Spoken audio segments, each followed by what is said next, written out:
The sky was burned pale by sun and dust. My horse had given out 2 days earlier, ribs showing under a rough hide. I'd sold the saddle cheap in a border town, then carried what was left of the gear on my back until my boots opened at the seams. By the time I reached the far end of Willow Creek, I was half lame myself and near hollow. The cattle drive I'd been hired on for had scattered in a storm, longhorns bolting like sparks blown from a fire. Men shouted, ropes snapped, and I lost the herd, same as I'd lost my pay. A man with my record wasn't likely to be forgiven for that. My name had carried little trust before. Now it was worth less than a bent nail. The sun fell hard that day, beating through a veil of grit. I followed the creek until the water dwindled to a trickle. Cottonwoods thinned, grass shriveled to needles. My canteen rattled near empty. I thought about lying down under the bank and letting the dark take me, but pride kept my boots moving. A man's allowed to die, I told myself, but not sprawled like carrion for buzzards. That was when I saw smoke twisting from a stone chimney. It belonged to a squat house at the bend, boards weathered gray, roof patched with tin. Chickens scratched the yard, thin-legged and restless. A mule shifted by the fence, its ears twitching at flies. Life clung there, thin but stubborn. I slowed, thinking on how a stranger would be met. Folks had good reason not to open doors for me. I'd drunk wages away, fought more than worked, drifted from brand to brand until no outfit kept me long. Men remembered. Women, too. I carried the shame in my gait like dust on boots that wouldn't shake off. Still, hunger pushed me on. My hand trembled when I lifted it to knock. Before my knuckles met the wood, the door opened. She stood there, a widow, though I didn't know it for certain yet. The black dress was plain, faded by sun, apron tied loose around the waist. Her hair was pulled back, streaks of silver showing where the light had touched it. Lines at the corner of her eyes made her look both stern and kind, like someone who'd weathered too much to waste softness, but still carried some of it anyway. "You look done in," she said. Not fear, not surprise, just plain truth. I swallowed, words sticking like burrs. "Ma'am, I ain't asking much, just a dipper of water. I'll be on." Her gaze held me there, longer than comfort allowed. She could have shut the door, could have sent me off with a nod toward the creek. Instead, she stepped aside. "Sit yourself down on the bench. I'll fetch water." I sat. The bench was worn smooth, one leg wobbling in the dirt. My hands shook when she set the tin cup in them. The water was cold from a bucket drawn fresh, tasting of iron and clay. I drank slow, though my body wanted to gulp it all at once. She waited, arms folded, watching the way a mother watches a stray dog near her yard, measuring if it'll bite or beg. At last she asked, "Where you bound?" I lowered the cup. "Nowhere certain." I could have lied, but lies weighed more than truth when a man had no strength left to carry them. "Lost a herd, lost my horse. Guess I'm just passing." Her eyes flicked to the torn boots, the blood at my heel. "Passing where?" "Till my legs give out, I reckon." She didn't smile, didn't pity, she just nodded. Then she brought me bread still warm from her oven, thick with coarse flour, and a small bowl of beans salted just enough to taste. I ate slow, embarrassed by the sound of my own chewing. She stayed quiet, letting me fill the hollow without questions. Inside the house, a clock ticked steady. I caught sight of a Bible open on the table through the doorway and a small pair of boots by the hearth. A boy's boots, worn at the toes. When I finished, I set the bowl aside. "Ma'am, you've given more than I deserve. I'll move on." She shook her head. "Not tonight. You'll tear yourself in two out there. Barn's empty since the mule don't mind company. You can lay down on the hay." It caught me off guard, her saying so. I'd braced for refusal, not welcome. For a moment, I didn't know how to answer. Finally, I tipped my hat, voice low. "Much obliged." The barn smelled of hay and old leather, Moonlight cut through the slats, laying silver lines across the floor. I spread my coat for a blanket and lay back, bones aching less with each breath. Outside, the widow moved about her yard, tending last chores. Her steps were measured, steady. She owed me nothing, yet she'd offered me all I needed to see another dawn. I thought of men I'd known who would have turned me off their land with a shotgun's butt. Thought of times I turned others away myself, cold and sharp. That night, lying on straw softer than any bed I'd had in months, I felt something I hadn't known in years, rest without fear. At first light, I woke to the rattle of buckets. The mule brayed, stubborn and loud until a smaller voice hushed it. I slipped to the doorway. The widow's boy was at the pen, hair sticking out like straw. He couldn't have been more than 9. He carried a wooden toy horse jammed in his belt, same as a pistol. He caught me watching and froze. The mule stamped. His eyes darted to the barn hammer in my hand, then to my face. "Morning," I said. He didn't answer, just pulled the toy horse free and set it on the fence rail, as if daring me to see him as older than he was. The widow's voice called from the porch. "Eli, fetch in kindling." He went quick, toy clattering to the ground. I bent and picked it up, paint chipped to bare wood at the main. I set it back on the rail. Later, at breakfast, I ate fried egg over bread while Eli watched from across the table. His stare was half curious, half guarded. I tried to smile, but my face had forgotten the shape. Afterward, I stood to leave. "I thank you. I'll be on my way." The widow dried her hands on her apron. "There's work here needing done, if you've a mind to earn your keep. Fence is sagging, wood pile low. Can't pay but in meals." The words rooted me still. Work meant staying. Staying meant being known. And I was a man no one trusted. Yet hunger and shame both gnawed me, and something in her steady gaze made me want to try. I cleared my throat. "I'll see to the fence." Eli's eyes widened, but he said nothing. The widow only nodded, as though it were settled.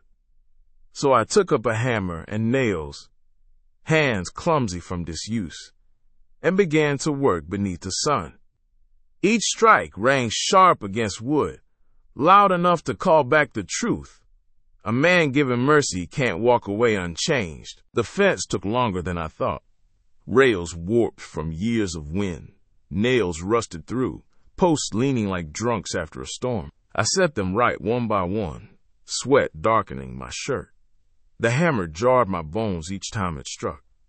Eli trailed behind, silent at first, eyes narrowed in the shade of his brow.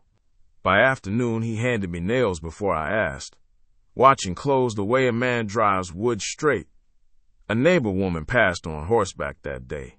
She tipped her hat toward the porch and called out, "Morning, Clara Hale." The name hung in the air after she rode on. Clara brought water in a crock jar and left it on the post. "Don't let yourself bake out here," she said, then walked back to the house. No wasted words, no questions about what had dragged me to her door. That silence was its own mercy. On the second day, she came out with an axe and began splitting kindling. Her strokes were sure and steady, each crack of wood echoing against the hills. I paused at the fence line, surprised. She noticed but didn't falter. "A widow doesn't wait on help," she said flat. I turned back to the rail, stung by the truth of it. That evening, I lay in the barn, body sore but fed. The smell of hay grew sweet instead of stale. I caught myself listening for her voice, steady as rain, and the boys' laugh when a chicken startled or a dog barked in the distance. It wasn't mine to claim, but it was near enough to feel. By the third day, Eli began talking. Small things at first. Questions about horses, storms on the plains, how long cattle could run before breaking. His eyes widened at every answer. He tried to match my stride. Wooden horse tucked into his belt like a sidearm. "Did you ever ride night guard?" he asked. "Plenty," I said, driving a nail home. "Was it scary?" "Only when it was quiet." He thought on that, then nodded. as if it made sense only to him. The morning of the fourth day, 2 riders showed up. Dust trailed behind them, coats too fine for honest work, pistols polished. They came straight to the porch, ignoring the fence I'd been setting. Widow Hale, the taller one, called, hat tilted low. "Time's up." Clara stood in the doorway, apron folded neat in her hands. Eli pressed close behind her leg. She didn't flinch, didn't call me over, just met their eyes. "You've said that before," she answered. "This time's different," the man said. "Bank don't forgive, debts do."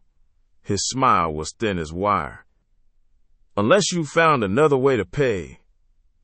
I set the hammer down slow, dust rising from the earth where it fell. My jaw clenched. I knew men like these.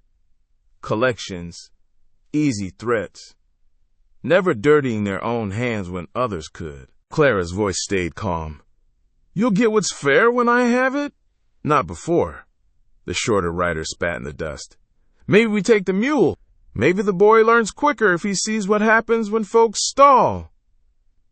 His eyes fixed hard on Eli, hand drifting to the boy's shoulder before letting it fall. My boots carried me forward before my mind caught up. "You won't take a thing from here." Both turned, sizing me up. I saw the judgment in their eyes. A drifter, clothes ragged, face worn, a man no one trusted. Their sneers said enough.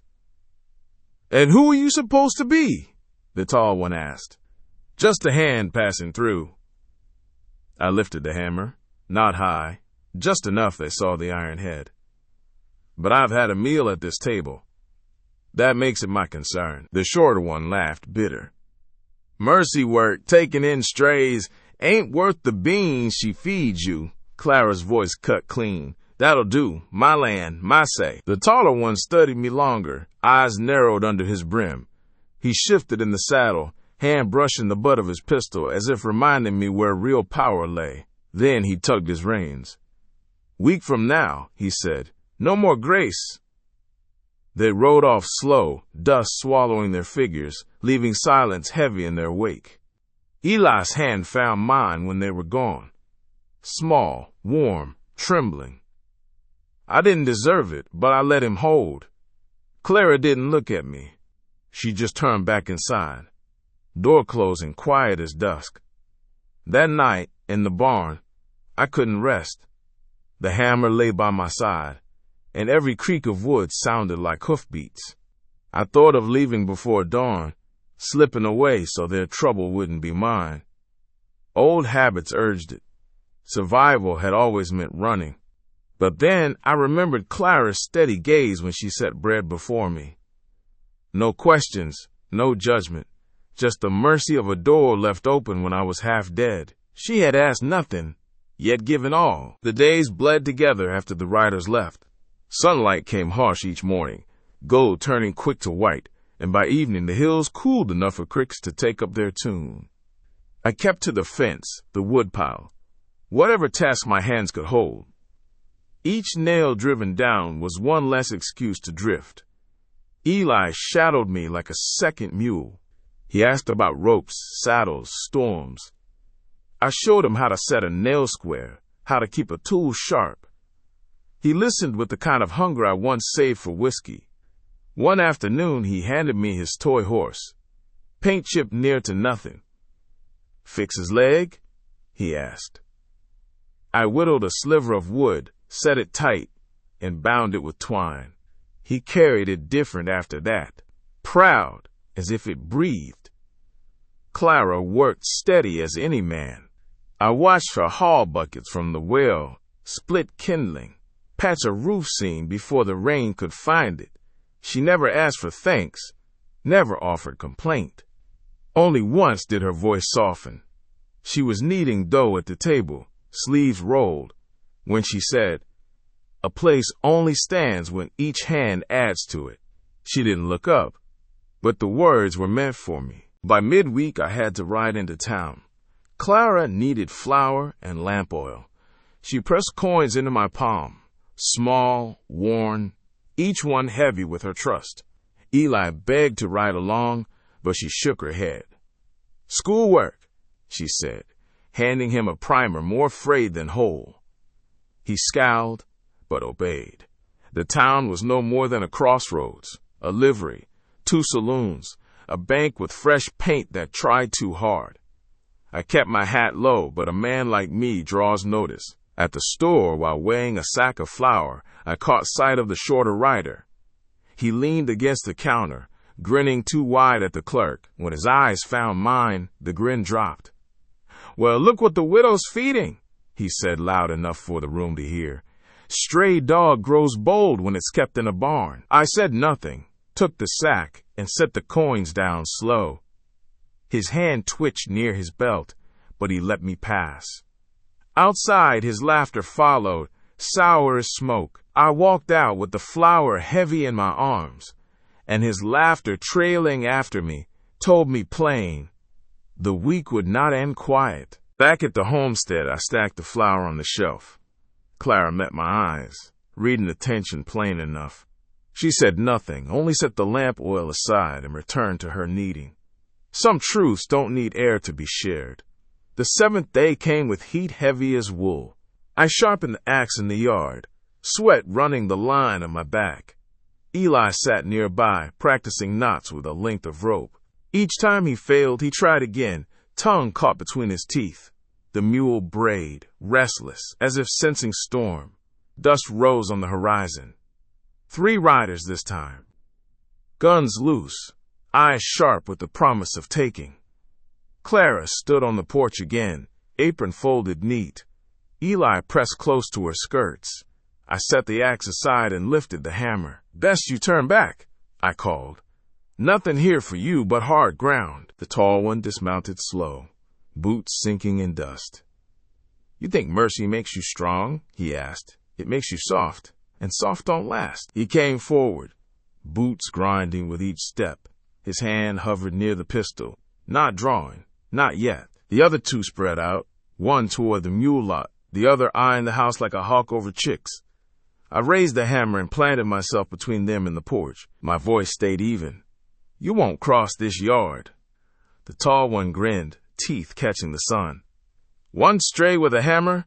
Don't think you frighten us." Behind me, Clara's voice held steady. "This is my land. You'll not take it." The shorter rider sneered, eyes cutting to Eli. Shame to waste a boy learning soft ways. His boot nudged the toy horse Eli had dropped in the dust. It toppled, twine-bound leg exposed. Something inside me steadied then, not wild but sure. I swung the hammer into the post once, iron ringing sharp as gunfire. "First man that crosses," I said, "feels this on his skull." The mule pinned its ears, chickens scattered. The 2 riders froze. The tall one's hand twitched at his gun, but he saw the look in my eyes. Desperation makes a man reckless. Gratitude makes him stand. He spat sideways. "Not worth the bullet." He jerked his chin, and the others hesitated before climbing back in their saddles. Dust rose, then thinned as they rode out slow, leaving threat behind like a snake coiled in shadow. When the yard quieted, I lowered the hammer. My hands shook only after they were gone. Clara met my eyes, nothing said, just a nod, acknowledgement, not praise. Eli ran forward, clutching my leg. "They'll come back," he whispered. "Maybe," I said, "but not tonight." That evening we sat by the fire outside, the air cooling with dusk. Clara shelled beans. Eli leaned against her shoulder, and I kept the hammer near, though my hands longed for peace. After supper, she spoke at last. "You didn't owe us." I stared into the flames. "Maybe not, but mercy's a debt you carry different. It don't let a man walk off free." She studied me a long moment, then returned to her beans. No more words needed. Nights passed without riders. I stayed on, mending, chopping, hauling. Each day Eli's trust grew. Each day Clara's silence felt less like distance and more like welcome. In small ways, the ground began to feel like home. One night, When the fire burned low, Eli asked, "Why'd you help us? You could have gone." I watched sparks drift into the black sky. Because once a door opened for me when it should have stayed shut. Because mercy I wasn't owed became something I couldn't turn my back on. Clara listened without turning her head. In the quiet that followed, the night wrapped around us gentle. No gunfire, no shouts, just the sound of crickets and a family's breath steady beside me. Years later, I still think on that bench by her door, tin cup of water in my hands, bread warm against the hollow of my stomach. I came there with nothing a man could trust, least of all myself. Yet she gave without asking, and in her giving, I found something worth standing for. Mercy I wasn't owed became the weight that steadied my steps. A fence post driven straight, a boy's hand in mine, a widow's nod by firelight. Those things outlast bullets and debts. When I hammer a rail even now, the sound carries back to that yard, where each strike meant I belonged a little more. So when folks ask why I stayed on, why a drifter turned his back on drifting, I tell them plain, the ground remembers kindness longer than fear, and a man does well to follow the ground's example.